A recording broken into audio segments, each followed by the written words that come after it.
Komisi B DPRD Jember menggelar rapat dengar pendapat tentang pemenuhan hak disabilitas Rabu siang 11 Januari 2023 di ruang Badan Musyawarah.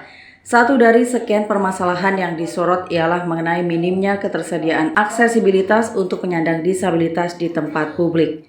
RDP itu mengundang sejumlah organisasi. Mereka adalah Persatuan Penyandang Disabilitas dan Center Advokasi atau Perpenca dan Nasional Paralimpik Komite Indonesia atau NPCI.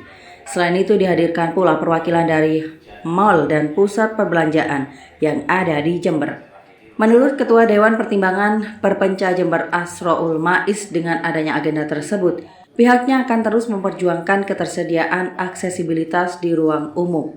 Itu sesuai yang diatur dalam Perda Nomor 7 Tahun 2016 tentang perlindungan dan pemenuhan hak-hak penyandang disabilitas. Terkait kondisi aksesibilitas di tempat umum, Mais menilai kondisi saat ini masih memaksa. Menurutnya terdapat 4 unsur yang harus terpenuhi pada aksesibilitas untuk penyandang disabilitas, yaitu aman, nyaman, mudah, dan sederhana. Dengan terpenuhnya 4 unsur tersebut, penyandang disabilitas akan secara mandiri dapat mengakses fasilitas tersebut. Adapun aksesibilitas yang jarang ditemui di ruang publik menurut Mais yaitu tempat parkir, toilet, dan lift. Setiap gedung publik cenderung belum ada tempat parkir disabilitas. Kita dengan agenda ini kan akan terus memperjuangkan implementasi daripada perda terkait dengan aksesibilitas tempat publik yang memang itu sangat dibutuhkan keberadaan aksesibilitasnya oleh teman-teman, seperti contoh tadi tempat-tempat umum kayak pasar, kemudian stasiun, bahkan bandara saja, bandara Jember atau di bandara itu kan aksesnya masih maksa. Jadi aksesibilitas itu kan harus memenuhi 4 unsur sebenarnya. Aman, nyaman, mudah, dan sederhana. Sehingga dalam penggunaan aksesibilitas itu teman-teman dengan mandiri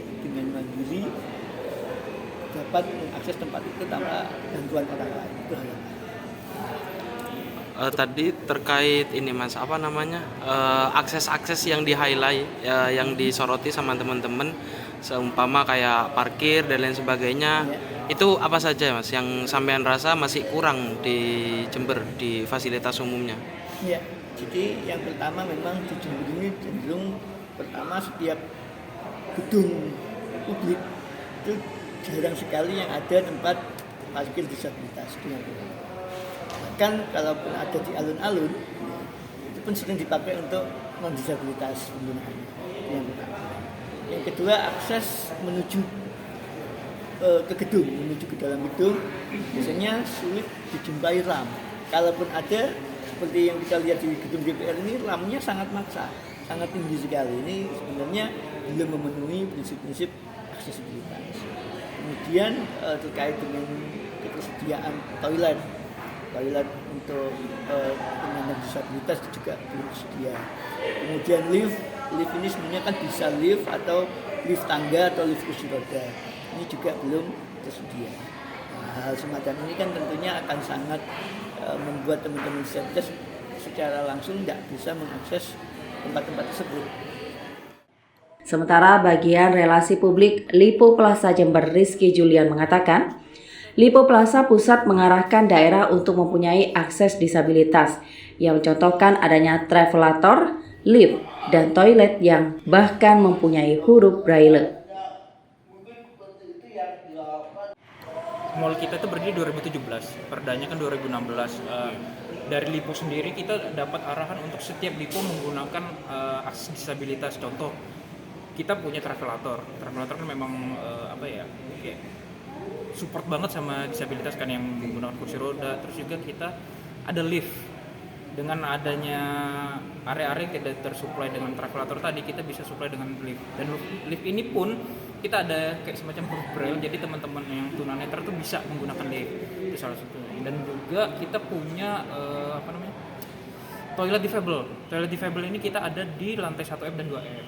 Jadi kita memang benar-benar support teman-teman difabel sih. Sedangkan Ketua Komisi B DPRD Jember, Siswono, menyatakan pihaknya menyayangkan implementasi Perda Nomor 7 Tahun 2016. Ia mencontohkan kejadian di Roksi yang menimpa Ketua NPJI Kus Bandono. Untuk itu, Siswono mengatakan pihaknya juga mengundang mal agar implementasi Perda tersebut bisa terpenuhi. Ya, ini menyayangkan ya ketika seluruh Indonesia bahwa antara pemerintah kabupaten dan kota satu-satunya Jember yang memiliki Perda terkait dengan prioritas nomor 7 tahun 2016, dan itu dulu diresmikan oleh Menteri Sosial Bu Kofifa yang hari ini beliau jadi gubernur. Itu satu-satunya di Indonesia. Namun demikian implementasi ini kan sangat memprihatinkan ketika kita ada kasus kemarin di Roksi terkait yang menimpa saudara kita Kus Bandono bahwa sarana difabel itu ternyata minim sekali di Roksi.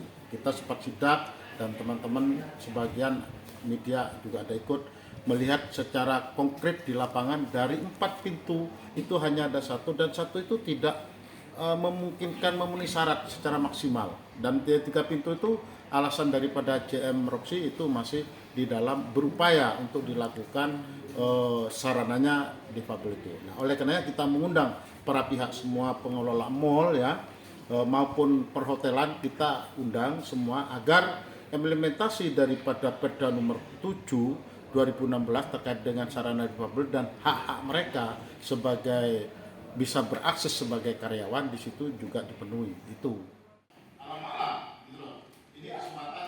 Laporan Iqbal Alfardi, Tada Today TV, Jember.